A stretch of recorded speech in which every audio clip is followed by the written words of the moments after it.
Hello, viewers. This is another episode of your favorite program, 10 Minutes with You. My name is Damilola Hafred, and this is a program where we discuss how your Christian life influences your day to day activities. Today, I have an amazing guest with me in the house. He's going to be discussing with us how his Christian life influences his day to day activities. He's into waste management and recycling business, and we'll soon be meeting him. But before we meet him, let's go on a short break. We'll be right back. You are welcome back. This is still your program 10 Minutes with You. Today I have with me in the house Mr. Isaac Nwokoro Sunday.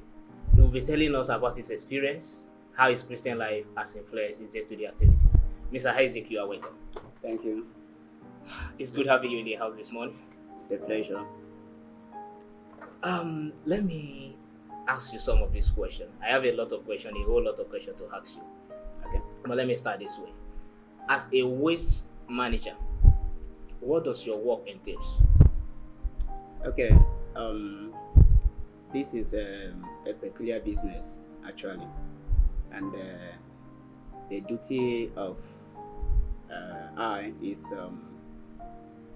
to buy and supply to the company that deals with recycling of the business or reprocessing the material for use or to create another new product. So, and it's popularly known as scrap business.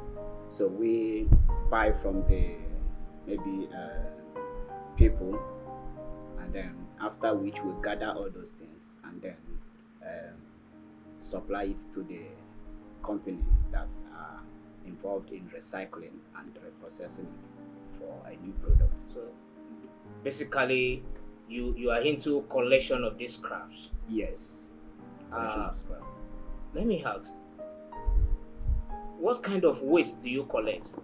Are you into a particular aspect of waste? Is it metal, rubber, or any form of waste? We deal on different kinds of use products. Like we deal on iron metals, we deal on what we call copper, we deal on brass, we also deal on aluminium. So anything that is already used or waste materials, we can buy those things or collect those things and then supply it to the company that will be able to reprocess it for a new product. Wow.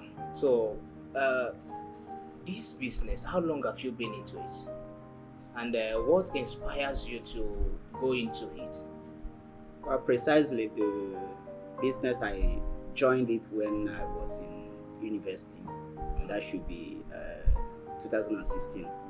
So a friend of mine, also a colleague in his school, introduced me into the business. So though I wasn't passionate enough to be in such business, but when I go into it, I was able to align myself to it. So precisely 2016 is when I started learning it until when I graduated in 2019. I now have to step into it fully. So that's how you got started with the business. Yes. Let me also ask this question. This your work is such an hazardous one? There are many hazards associated to it. Yes. Can you tell us what are your precautions or procedures towards ensuring health safety management, personal hygiene, and community health safety? Okay. The business is extremely hazardous, and as someone that values his health, you have to take a very good precautionary measure to ensure that you are not being maybe attacked or affected by any of this. But most of the things that or challenges we face in the business is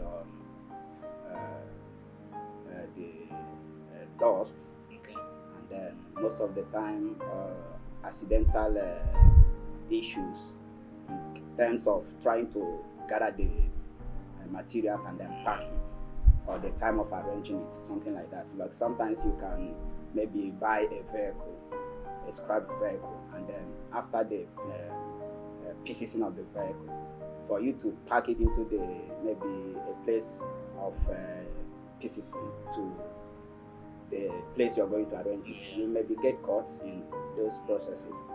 So, but most of the time, we make use of our nose marks and also your hand gloves. You need to preserve your hand from scratch, and then you can wear some good boots to preserve your legs. So I think those measures, and then in terms of social, we try to make sure that all those maybe waste or those ones that are removed out of it are being packaged to the waste bin where it can be disposed. Okay. You see, this waste product management, we notice that some of the waste pickers, they do pick to sell for you collectors, and we understand that some of these waste are not actually waste. The waste pickers do steal some of these belongings from people. Unknowingly, you may buy it, but in a situation whereby you notice that this is not a waste, it's a theft, how do you handle it?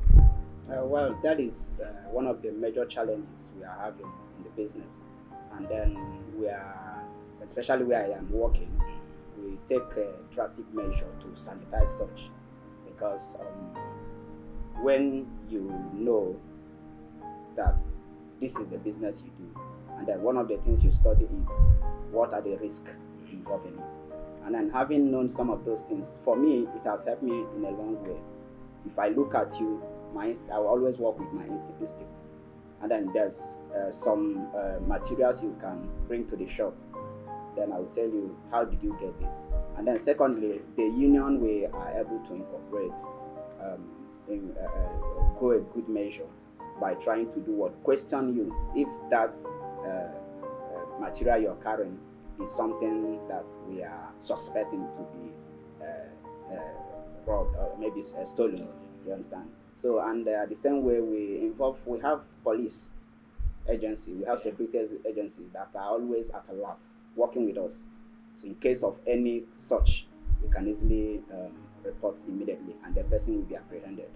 I'm aware you are also a member in the project outreach department under Yes, evangelism. Yes, sir.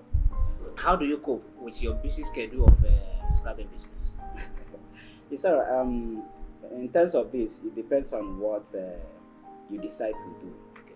Especially when it comes to the things of God, you don't jeopardize it with anything at all. You understand? So I try to create time for God first before mine, because whatever thing I'm doing there is by God's grace.